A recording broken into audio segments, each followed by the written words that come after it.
এই যে তিনটা শেপের 3 জোড়া চুড়ি দেখতে পাচ্ছ, চুড়িগুলো সহ চুড়ির বেসগুলো কিন্তু আমার হাতে বানানো। সোশ্যাল মিডিয়াতে এই ভাইরাল হ্যান্ডমেড চুড়িগুলো দেখে বিজনেস ছাড়াও অনেক আপুরা চাচ্ছ নিজের জন্য 2-1 জোড়া বানানো ট্রাই করতে, বাট তোমার আশেপাশের দোকানে কোনো চুড়ির বেস নেই। অনলাইনে অর্ডার করতে গেলেও বেসের থেকে ডেলিভারি চার্জ বেশি পড়ে। এই প্রবলেমের জন্য এতদিন যে আপুরা চুড়ি বানাতে পারোনি, তারা আজকের ভিডিওটা দেখার পর চুড়ির বেস কেনা ছাড়াই চুড়ি বানাতে পারবা। So hi, welcome to my channel and let's get started. So প্রথমেই আমরা বানাবো এই চুড়িটা। বেশ কমন একটা ডিজাইন বাট সুন্দর। এটার বেসটা আমি বানিয়েছি একটা প্লাস্টিকের বোতল থেকে। প্রথমে আমি বোতলটাকে ঠিক এইভাবে কেটে নিব। বোতল কিভাবে ইজিলি আর পারফেক্টলি কাটতে হয় সেটার ভিডিও কিন্তু আমি টিকটক, ইউটিউব, ইনস্টাগ্রাম আর ফেসবুক সব জায়গায় দিয়ে ফেলেছি, যাদের দরকার চেক করতে পারো। তো বোতলটাকে সুন্দরভাবে কেটে আমি নিয়েছি একটা আয়রন মেশিন। এটাকে আমি হাই হিটে একবার রেখে বন্ধ করে নিয়েছি, এরপর কাজ শুরু করেছি। তোমরা দেখতেই পাচ্ছ চুড়িটার এপাশ ওপাশ আমি হালকা করে হিট দিয়ে নিচ্ছি। আর কাজটা খুবই সাবধানে করবে যেন হাতে না লাগে। তোমাদের যাদের আয়রন মেশিন নাই অথবা আয়রন মেশিনে করতে চাচ্ছ না, তারা কিন্তু চুলায় করতে পারবা, যে কোনো প্যানে। আমার কিন্তু চুড়িটাকে হিট করা শেষ, এমন একটা রেজাল্ট এসেছে, আমি এমনটাই চাচ্ছিলাম। তো ফার্স্ট বেসটা আমার রেডি। এবার তোমরা এটাতে সুতা বা কাপড় পেঁচিয়ে নিজের মন মতো ডিজাইন করতে পারবা। আমি এখানে নিয়েছি একটা অলিভ কালার লাচ্ছি সুতা। হাতের কাছে যদি লাচ্ছি সুতা না থাকে, তোমরা তোমাদের হাতের কাছে যে ধরনের সুতো থাকে সেই সুতো দিয়ে তোমরা কাজ করতে পারবা, অথবা তোমরা কাপড়ও ইউজ করতে পারো। আমার কাছে কুন্দন আছে তাই আমি কুন্দন দিয়ে ডিজাইনটা করছি। তোমাদের কাছে যদি কুন্দন না থাকে তাহলে পার্ল, চুমকি অথবা সুই সুতা দিয়েও নিজের মন মতো ডিজাইন করতে পারো। আমি যে গ্লুটা এখানে ইউজ করছি এটা হচ্ছে B7000 গ্লু। তোমাদের কাছে যদি এটা না থাকে তাহলে নর্মাল ফেব্রিক যে গ্লু পাওয়া যায় সেগুলো ইউজ করতে পারো। তোমরা চাইলে ফেব্রিকল গ্লু দিয়েও করতে পারো, বাট সেটা ওয়াটারপ্রুফ হবে না। বাকি গ্লুর মতো স্ট্রং থাকবে, বাট পানি থেকে একটু সাবধানে থাকতে হবে আর কি। কথা বলতে বলতে আমাদের প্রথম চুড়িটা রেডি। এটা দেখলে কিন্তু কেউ বুঝবে না যে এর বেসটা প্লাস্টিক বোতল দিয়ে বানানো। আর আয়রন মেশিন দিয়ে হিট দেওয়ার কারণে কিন্তু বেসটা আরো স্ট্রং হয়েছে। এটা কিন্তু চাপ দিলেও বাঁকা হবে না। এবার দেখাবো সেকেন্ড চুড়িটা। তার আগে তোমরা চ্যানেলটাকে সাবস্ক্রাইব করে ফেলো। এই চুড়িটা বানাতে না লাগবে তোমাদের কোনো কুন্দন, না লাগবে ভালো ধরনের সুতা, না লাগবে চুড়ির বেস।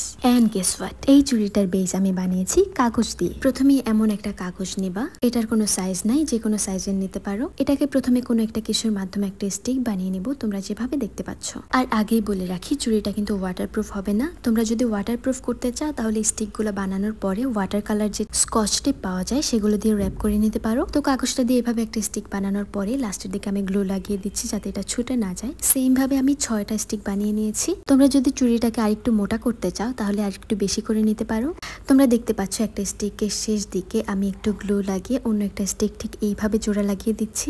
সেম প্রসেসে আমি সবগুলোকে ঠিক এইভাবে গ্লু লাগিয়ে জোড়া লাগিয়ে নিব। গ্লুটা শুকানোর জন্য তোমরা 2-3 মিনিট টাইম দেবা। এন্ড এটা শুকানোর পরে আমাদের ঠিক এমন চারকোনা একটা জিনিসের দরকার হবে। এটার জন্যই মূলত আমি চুড়িটাকে চারকোনা একটা শেপে নিয়ে আসতে পেরেছি। তোমাদের হাতের কাছে যদি স্কয়ার শেপের কোনো জিনিস না থাকে তাহলে তোমরা স্টিক গুলোকে ভাঁজ ভাঁজ করেও এটাকে বানাতে পারবা। তোমরা দেখতেই পাচ্ছ আমি স্টিক গুলোকে খুবই টাইট করে এভাবে ঘুরিয়ে ঘুরিয়ে সেট করে নিচ্ছি। এটা বানাতে বানাতে মনে হলো কাগজ দিয়ে তোমরা রাউন্ড শেপেরও চুড়ি বানাতে পারবা। সেক্ষেত্রে তোমাদের এমন স্কয়ার শেপের কোনো কিছুর দরকার নেই, বোতল কাটাকাটির দরকার নেই, আয়রন মেশিনের দরকার নেই, খুব ইজিলি বানাতে পারবা। তো আমাদের সেকেন্ড বেসটা ডান। এবার আমি এটার কোনাগুলোকে হাত দিয়ে আর একটু প্রেস করব যাতে শেপটা আরো সুন্দর আসে। কাগজ দিয়ে বানানো তাই একটু দেখতে আঁকাবাঁকা মনে হতে পারে, বাট তোমরা যখন সুতা দিয়ে উপরে কাজ করবা বা যে কোনো ডিজাইন করবা তারপরে কিন্তু চুড়িটা একদম পারফেক্ট লাগবে।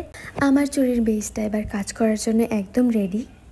এবার আমি নিয়ে নিব সুতা। তোমাদের হাতের কাছে যে ধরনের সুতা থাকবে সেটা ইউজ করতে পারো। আমি যে সুতাটা ইউজ করছি এটাকে মেবি গুটি সুতা বলে। আমি প্রথমে সুতাটাকে একটা স্কেলের মাধ্যমে 10 বার পেঁচিয়ে কেটে নিয়েছি। এবার সুতাটাকে ভালোভাবে সেট করে এটার উপরে গ্লু লাগিয়ে দিচ্ছি। সুতা পেঁচানো পারফেক্ট হওয়ার জন্য তোমাদের এটা খেয়াল রাখতে হবে যে একটা সুতার উপর যেন আরেকটা সুতো উঠে না যায়, তাহলেই তোমাদের চুড়িতে সুতা পেঁচানোটা পারফেক্ট হবে। এটা মেনটেন করতে তোমরা সুতা আর একটু কম নিতে পারো। আমি যেমন 10টা নিয়েছি, তোমরা যারা বিগিনার তারা 5টা করে নিতে পারো, তাহলে একটা সুতোর উপর আরেকটা উঠবে না। আমি এই চুড়ি তেমন বানাই না তাই আমারটা খুব একটা পারফেক্টও হয়নি, তোমাদেরটা আমার থেকেও ভালো হবে ইনশাল্লাহ। চুড়িতে সুতা পেঁচানোর পর আমি এখানে নিয়েছি অ্যাক্রিলিক কালার। এটাকে আমি আমার মন মতো ডিজাইন করে নেব। ডিজাইনের জন্য তোমরা গুগলে সার্চ করতে পারো, সেখানে অনেক সুন্দর সুন্দর ডিজাইন পাবা। সেটা দেখে দেখে তোমাদের মন মতো ডিজাইন করে নেবা। তোমাদের হাতের কাছে যদি অ্যাক্রিলিক কালারও না থাকে তাহলে তোমরা আমার কমেন্ট বক্সে কমেন্ট করতে পারো। বাসায় বসে কিভাবে অ্যাক্রিলিক কালার বানাতে হয় সেটার একটা টিউটোরিয়াল ভিডিও আমি আমার চ্যানেলে আপলোড করে দিব। আর তোমরা যারা আমার ভিডিও দেখে এখনো লাইক করোনি আর আমার চ্যানেলটাকে সাবস্ক্রাইব করোনি, তারা তারা জলদি জলদি লাইক আর সাবস্ক্রাইব করে ফেলো। তোমরা আমাকে অনেকে ইনবক্সে বলো আমি আমার হ্যান্ডমেড প্রোডাক্টগুলো সেল করবো কিনা। তোমাদের জন্য আমি টিকটক আর ফেসবুক পেজ খুলেছি যেটার নাম ক্রাফটোলজি। তোমরা চাইলে সেটাকেও ফলো করে রাখতে পারো। তো কথা বলতে বলতে আমাদের চুড়িটা রেডি। চুড়িটা আমার কাছে বেশ অ্যাস্থেটিক লেগেছে, ডিজাইনটাও খুব ভালো লেগেছে। তোমাদের কার কাছে কেমন লেগেছে কমেন্টে কিন্তু জানাবা। এটাকে কিন্তু তোমরা শাড়ি, ওয়েস্টার্ন, কামিজ যে কোনো কিছুর সাথেই পরতে পারবা। সবকিছুর সাথে এটাকে খুব ভালো মানাবে। তো আমাদের সেকেন্ড চুড়ি বানানো রেডি। এবার আমরা চলে যাব থার্ড নাম্বার চুড়িতে। এই চুড়িটা দেখতেও যেমন সুন্দর আর বানানো কিন্তু খুবই ইজি। এই চুড়ির বেসটাও আমি বানিয়েছি প্লাস্টিকের বোতল দিয়ে। প্রথমে আমি একটা বোতল নিয়ে খুব সুন্দর করে কেটে নিব। এই ক্লিপটা তোমরা অনেকেই আমার অ্যাকাউন্টে দেখে ফেলেছো। এটা আমার বানানো নীল আর গোল্ডেন কালারের সেই চুড়িটা যেটাতে তোমরা অনেক অনেক বেশি ভালোবাসা দিয়েছো। যেহেতু আমি সেই চুড়ির উপরেই কাজটা করছি তাই প্রসেসটা আবার তোমাদের দেখিয়ে দিচ্ছি। চুড়ির ভিতরে কিন্তু তোমাদের কালার করতে হবে না, এমনিতেই জাস্ট কেটে এইভাবে প্যানে হিট দিয়ে চুড়িটা বানিয়ে ফেলতে পারবা। একদম ডিটেলস সহ সম্পূর্ণ চুড়ি বানানোর ভিডিওটা যদি দেখতে চাও তাহলে আমার অ্যাকাউন্ট ভিজিট করতে পারো। ওখানে তোমরা টিউটোরিয়াল সহ সব প্রশ্নের অ্যান্সার পাবা। আমাদের থার্ড নাম্বার চুড়ির বেসটা কিন্তু রেডি। এবার আমি এখানে আমার মন মতো ডিজাইন করে নিব। প্রথমেই আমি এখানে একটু গ্লু লাগিয়ে সুতাটাকে সেট করে নিচ্ছি। এবার আমি খুবই কেয়ারফুলি সুতাটাকে পেঁচিয়ে নিব। সুতা পেঁচানো যেন পারফেক্ট হয় এজন্য আমি সুতাটাকে একটা স্ট্রেইনার দিয়ে স্ট্রেট করে নিয়েছি।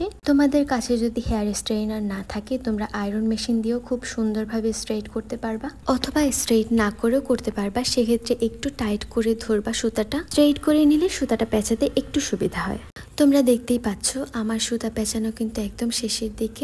এ পর্যায়ে আমি সুতাটাকে কেটে চেপে ধরে গ্লু লাগিয়ে ঠিক এইভাবে হাতের মাধ্যমে চেপে চেপে সেট করে দিব। চুড়ির বেসিক পার্ট কিন্তু আমাদের ডান। এবার আমরা ইউজ করব জরি সুতা। এই জরি সুতাটা তোমরা যে কোনো লেস ফিতার দোকানে ইজিলি পেয়ে যাবা। চুড়িটাতে সামান্য একটু গ্লু লাগিয়ে সুতাটা আমি লাগিয়ে দিচ্ছি। দেন আমি ঠিক এইভাবে পেঁচাতে থাকবো। একটু খেয়াল করবা সুতাটা পেঁচানোর সময় মাপগুলো যেন সমান থাকে। মাপগুলো বড় ছোট হলে কিন্তু চুড়িটা দেখতে সুন্দর লাগবে না। চুড়ির এই কালারটা কিন্তু আমার অনেক পছন্দের কালার। জরি সুতো দেওয়ার পর কিন্তু সিম্পল চুড়িটা একদম গর্জিয়াস হয়ে গেছে বলো। তোমাদের কাছে যদি জরি সুতো না থাকে তাহলে অন্য যে কোনো কালারের সুতো দিয়েও তোমরা এই ডিজাইনটা করতে পারবা, সেটা দেখতেও কিন্তু খারাপ লাগবে না। আমাদের জরি সুতো কিন্তু পেঁচানো শেষ। এবার আমি এটাকে কেটে যেখান থেকে শুরু করেছিলাম সেখানে গ্লু লাগিয়ে হাত দিয়ে চেপে চেপে সুতাটাকে সেট করে দেব। এন্ড কথা বলতে বলতে কিন্তু আমাদের থার্ড চুড়িটাও বানানো রেডি। তোমাদের অনেকেরই কোয়েশ্চেন থাকতে পারে বোতল দিয়ে বিভিন্ন সাইজের চুড়ি কিভাবে বানাবো। ডোন্ট ওয়ারি, তোমাদের যাদের এই কোয়েশ্চেনটা মাথায় ঘুরছে তারা তাড়াতাড়ি কমেন্ট করে ফেলো, এটার রিপ্লাই ভিডিও আমি অবশ্যই দিব। তোমরা চাইলে এই চুড়ি দুটোর সাথে আরো বিভিন্ন ডিজাইনের চুড়ি অ্যাড করতে পারো। আমার কাছে কিন্তু এই দুটো এমনিতেই ভাল লাগছে। আর আমার বানানো এই তিনটা চুড়ির মধ্যে কোন চুড়িটা তোমার কাছে সবচেয়ে বেশি ভালো লেগেছে তোমরা সেটা অবশ্যই কমেন্টে জানাবা। আর এই ভিডিওটা দেখে যদি তোমরা চুড়ি বানাও আমার টিকটক আর ফেসবুক পেজের ইনবক্সে ছবি দেবা। তো অনেক বকবক করলাম, আজকের মতো ভিডিও এ পর্যন্তই। আবার দেখা হবে নেক্সট ভিডিওতে কোনো ইউনিক ক্রাফট নিয়ে। সবাই ভালো থেকো, সুস্থ থেকো, আমার জন্য দোয়া করো। আল্লাহ হাফেজ।